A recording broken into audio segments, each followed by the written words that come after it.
To me, the consumption ends up having kind of an unconscious entitlement, right? We get trained that things are easy to get, things are easy to do. And then the other part is we start to feel separate or away from the ability of those that are doing the production, the creation, all that stuff. And we just sort of begin to feel like, oh, that couldn't possibly be me. And so are you saying those are kind of the same things? Because both those dynamics absolutely happen for sure.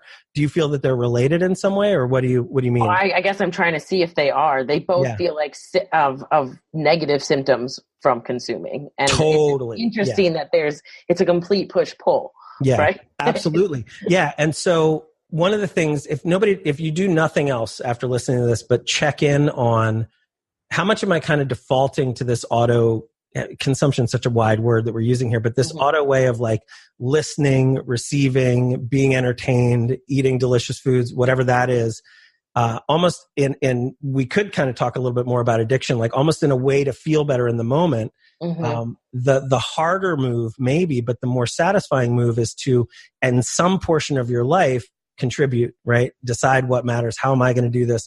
Even to yourself, right? Like, how am I going to contribute to my body differently? That might be a workout plan. That might be eating a certain amount, making sure you eat a green smoothie every day, something where you're showing up. There's these little baby steps to this. And as you start to do that, as you gain mastery over your doing in some sense, you get a little bit closer to feeling like, oh, maybe I'll never have the most popular podcast in the world, but I can have a podcast that matters to some people, right? I can do something. I can write a book that actually gets published or is self-published or is something that's on my bookshelf that really is over there. And so we can start to feel like, oh, I really can be a contributor here instead of there's nothing I have to say. There's nothing I have to offer. And that's absolutely the entire point of this talk, is to inspire people to take those baby steps to start creating more, decide what matters, et cetera.